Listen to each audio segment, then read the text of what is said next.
Hello, this is Victoria and this is day 6 of my Talking to Camera challenge, where I am stepping out of my comfort zone to create these videos in order to build up my confidence and my consistency.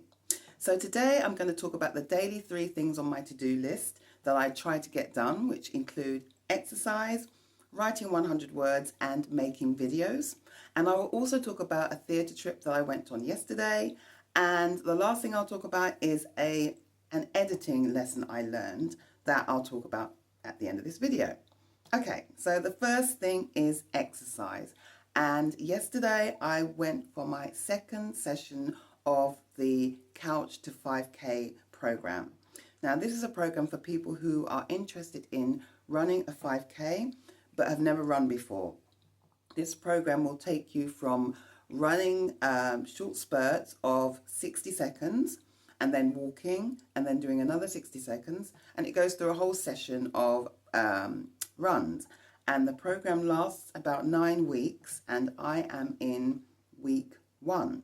I'm really happy that I went out and did the run. It wasn't too difficult, and I even had some energy at the end of the run to do a short sprint, which it makes me laugh that I actually did it, but because sometimes it can be a bit daunting running if there are people around, but I felt really confident in doing it and I'm glad it really went well, and I look forward to my next session. So I've just finished my week 1 third session of the Couch to 5K program.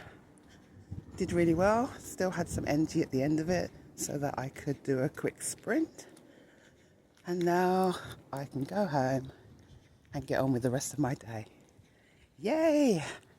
Okay, so the next thing is my 100 words writing challenge, where I'm challenging myself to write 100 words a day at a minimum.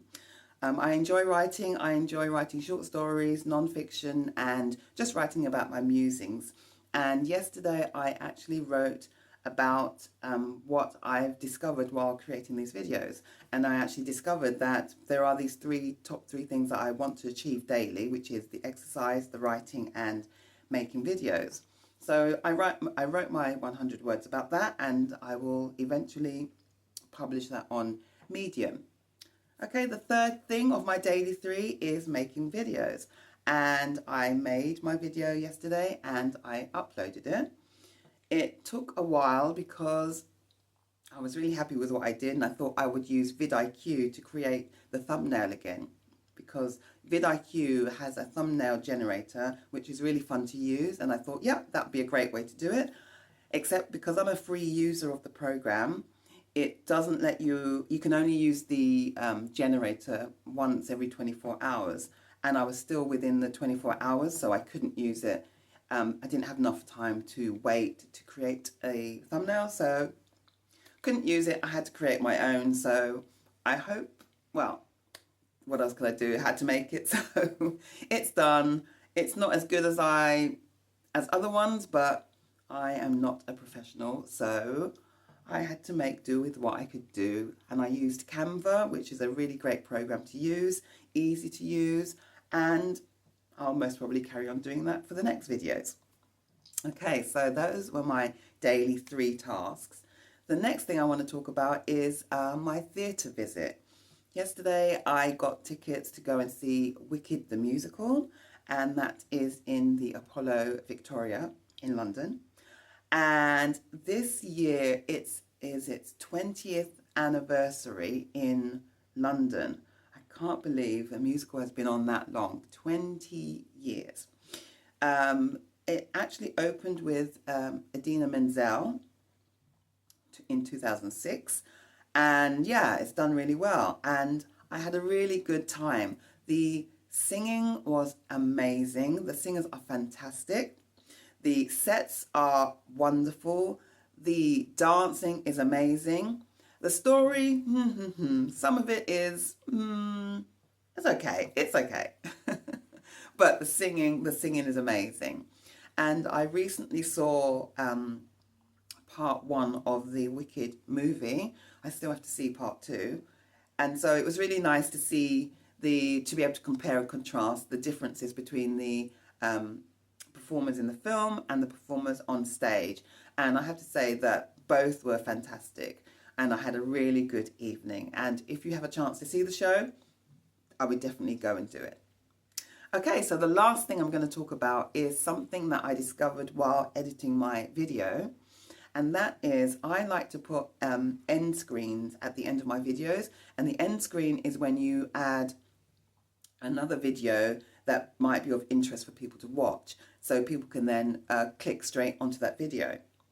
I didn't realize that you need to have at least 5 seconds at the end of your video so that your video doesn't cover the main part of your main screen.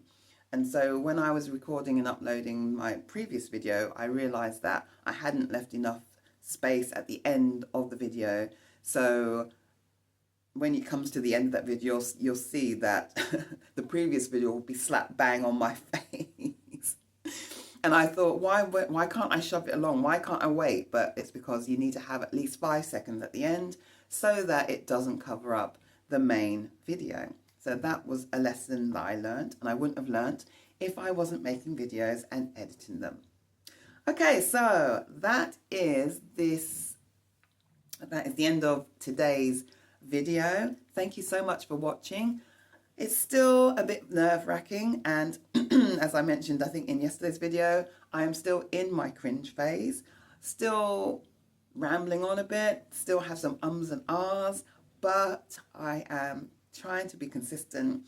I don't want to cut the video, so I'm going to leave in the ums and ahs and the mistakes, and hopefully, day by day, I will see a progression of getting better and better. Fingers crossed. Thank you so much for watching, and I will see you in the next video. 5, 4, 3, 2, 1. The end screen's not covering my face. See you next time.